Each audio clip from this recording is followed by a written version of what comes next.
Hello friends, good morning. কেমন আছো সবাই? আশা করি ভালো আছো। আমি খুব ভালো আছি। তো সকাল সকাল দেখো এত এত এত মাছ নিয়ে বসে গেছি।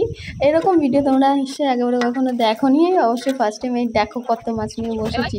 তো তোমরা নিশ্চয়ই সবাই ভাবছো সকালবেলা এত মাছ নিয়ে এটা কী করতে বসেছে, আর এই মাছ কোটার ভিডিও নিয়ে কেন তুলছে। তো এটা এই জন্যই করছি যে দেখো সকাল সকালই বসে গেছি মাছ কাটতে। আর যেহেতু গ্রামের মেয়ে তো সব কাজই করতে জানতে হয়, তো সেইভাবেই সব কাজই করতে পারি, সব কাজই করতে জানি। তো সকাল সকাল বসে গেছি মাছ কাটতে। অ্যাকচুয়ালি মাছগুলো হচ্ছে পুকুরের মাছ। আমি মাছ খাওয়াটা অতটা পছন্দ করি না, কিন্তু যদি হয় পুকুরের মাছ তাহলে সেটা খুবই আমি ভালো খাই। আর সেই মতনই মা সকাল 6টা বাজে, তখন মা ফোন করেছে অনেকবার। ফোন রিসিভ করতে করতে 7টা সাড়ে 7টা বেজে গেছে। উঠেছি 7টার সময় ঘুম থেকে। তো মা ফোনে বললো যে পুকুর থেকে মাছ ধরা হয়েছে। তা আমাদের বাড়িতে বাপের বাড়িতে অনেক বড় পুকুর আছে, তো ওই পুকুরে মাছ ছাড়া হয়। আর এই পাটের সময় আসলে পরে যেহেতু পাট শাক দেওয়া হয়, তার আগে সমস্ত মাছ ধরে নেওয়া হয়। তো অনেক দিন ধরে মা বলছিল যে তোরা আয় মাছ ধরে নিয়ে যেতে, হচ্ছিল না। মাকে বললাম নেক্সট ডে যেদিন মাছ ধরবে সেদিন তুমি আমাকে ফোন করো, এসে আমি কাউকে পাঠিয়ে দেবো মাছ নেওয়ার জন্য। তো মা ফোন করেছিল, সকাল সকাল গিয়েই বর মাছ নিয়ে এসছে। তো বেশি মাছ আনেনি, একটা সিলভার কাপ আর 2টো কাতলা মাছ এনেছিল। তো সেটাই ভাবলাম যে দেখি কী মাছ এনেছে, সেটা বন্ধুদের সঙ্গে শেয়ার করে নিই। তো দেখো আমি অ্যাকচুয়ালি মাছ কাটতে ততটাও ভালো পারি না। আমার মাছ কাটা দেখে অবশ্যই অনেকে কমেন্ট করে বলছো। অ্যাকচুয়ালি বড় মাছ কাটার আমার অত অভ্যাস নেই। বাজার থেকে যদি মাছ নিয়ে আসছে সেগুলো পরিষ্কার করে ওপর থেকে আঁশটা তুলে নিয়ে এগুলো ঠিক আছে, কিন্তু এত বড় মাছ কাটার আমার অভ্যাস নেই। বড় মাছ হলে বেশিরভাগ সেটা আমার শাশুড়ি মা কেটে দেন। তো দেখো মাছ কাটতে বসেছি। আমার 3টে মাছ কাটতে আধা ঘন্টা টাইম লেগেছে, তোমরা নিশ্চয়ই বুঝতে পারছো। আর আমার না একটা প্রবলেম হয়, সেটা হচ্ছে আমি যদি কোনো কিছু কাটতে বসি তখন না, মানে ধরো আমার হাতে কিছু একটা আছে যে আমি কিছু একটা কাজ করছি, আমি তখন গায়ে কিংবা পায়ে কোথাও যদি কোনো চুলকাই কিংবা কোনো প্রবলেম হয়, আমি সেটা যেহেতু চুলকাতে পারবো না কিংবা হাত দিতে পারবো না, তো সেহেতু আমার সেই মানে সেরকম একটা ঘটনা এখানে ঘটেছে। আমি মাছ কাটতে বসেছি, পেছন থেকে এত মশা আসছিলো, যেহেতু পাশেই বসেছি।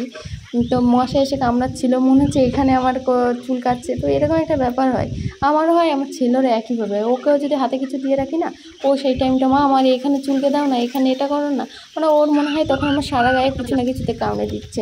যেহেতু আমার হাতে ব্লক আছে, আমি কিছু করতে পারবো না। তো দেখো মাছগুলো কাটছি। এটা হচ্ছে সিলভার কাপ মাছ।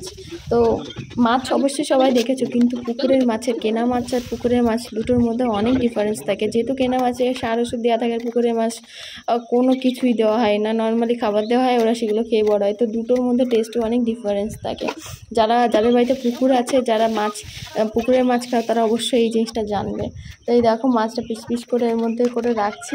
আর সবথেকে বড় ব্যাপার হচ্ছে এত জ্বালাতন করছিল মাছিতে এসে, আমার প্রচণ্ড অস্বস্তি লাগছিলো। আর এর মধ্যে তোমরা দেখতে পাচ্ছ আমি কথা বলছি, তো পাশের সাইডে শাশুড়ি মা কথা বলছিলেন, আমার হাজব্যান্ড বাড়িতে আছে, ও কথা বলছিল। তো সবার সঙ্গে কথা বলতে বলতে কাজ করছিলাম। তো ভাবলাম যে অনেক দিন পর মাছ এলো, তো এই মাছগুলো তোমাদেরকেও একটু দেখায়।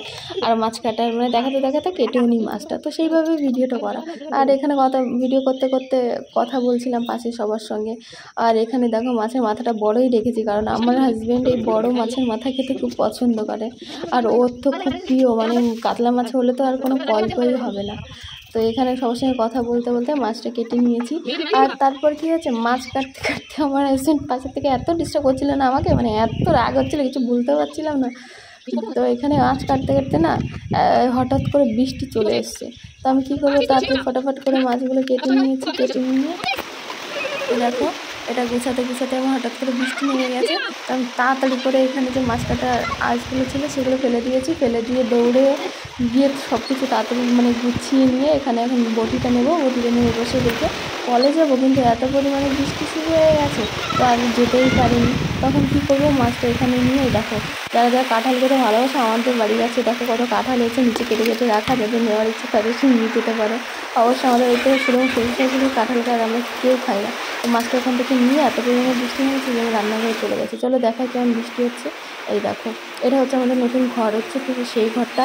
আর ওই পাশে যে ঘরটা দেখতে পাচ্ছ ওটা আমাদের পুরানো রান্নাঘর ছিল, সেটা সরিয়ে পাশে রাখা হয়েছে। আর ওই যে ঘরটা দেখতে পাচ্ছ সাইকেলের পাশে, ওটা হচ্ছে আমাদের ঘর। তো আমি ওই ঘরটাতেই থাকি। আর ওটা আমাদের পুরনো রান্নাঘর ছিল, যেটা ঘর করার কারণে পাশে সরিয়ে রাখা হয়েছে। আর এইদিকে এই দেখো আমার শাশুড়ি মা রান্না করছে, আর আমি মাছ না ধুতে পেরে এখানে রেখে বৃষ্টি থামার অপেক্ষায় আছি। তো তোমাদের সঙ্গে দেখা নেক্সট ব্লগে, টাটা বাই।